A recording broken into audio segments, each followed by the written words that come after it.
बड़ी है वो घर की, माँ बाप का दर्जा दिया हुआ मैंने भैया और भाभी को। ज्यादा बकवास करने की जरूरत नहीं है, समझ में आई?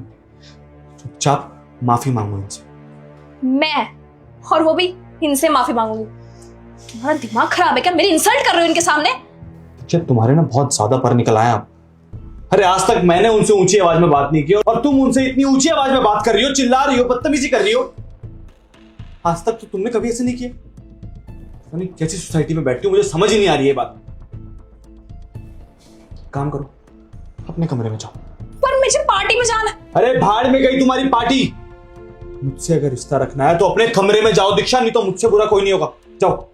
लगा दी ना। देवर जी, मैं उनको बस इतना ही कह रही थी कि वो जो कपड़े उन्होंने पहने हुए थे वो अच्छे नहीं लग रहे थे। हमारे परिवार की समाज में इज्जत है, नाम है। अगर वो ऐसे कपड़े पहन के जाएंगी तो नाम खराब होगा। साड़ी सूट पहन के जाने के लिए कहा था, इतने में वो भड़क गई, पता नहीं क्या कुछ नहीं कहने लगी मुझे।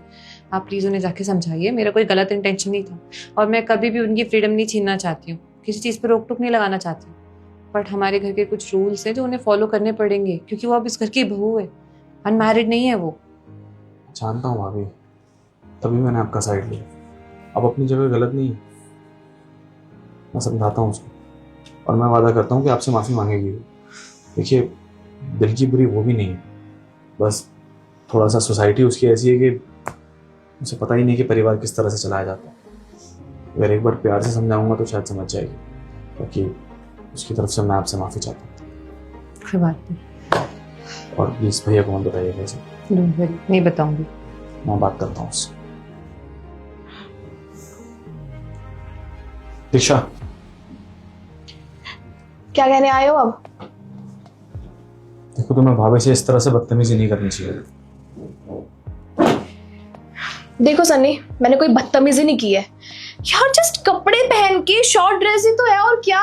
और बर्थडे पार्टी में ऐसे ही कपड़े पहन के जाते हैं। वो क्या चाहती है, मैं सूट साड़ी या सलवार कमीज पहन के जाऊं? Are you serious? और तुम भूल गए हो क्या, मुझसे शादी करने से पहले मैंने तुम्हें सब कुछ बता दिया था कि मैं अपने घर में कैसे रहती हूँ और ससुराल में मुझे कैसे रहना है। मैं किसी भी चीज के लिए एडजस्ट करने वाली नहीं हूँ, लेकिन उसके बावजूद भी तुम अपनी भाभी का साइड ले रहे हो। उनके सामने मुझे सुना दिया। यार दीक्षा, मैं तुम्हें एडजस्ट करने के लिए नहीं बोल रहा हूँ, लेकिन शादी के बाद इंसान की जिंदगी बदलती है। हर किसी की बदलती है यार। तुम्हारी माँ की बदली, मेरी माँ की बदली, भाभी की बदली, तुम्हारी ही बदलेगी। और तुम्हारी नहीं, मेरी भी जिंदगी बदली है दीक्षा।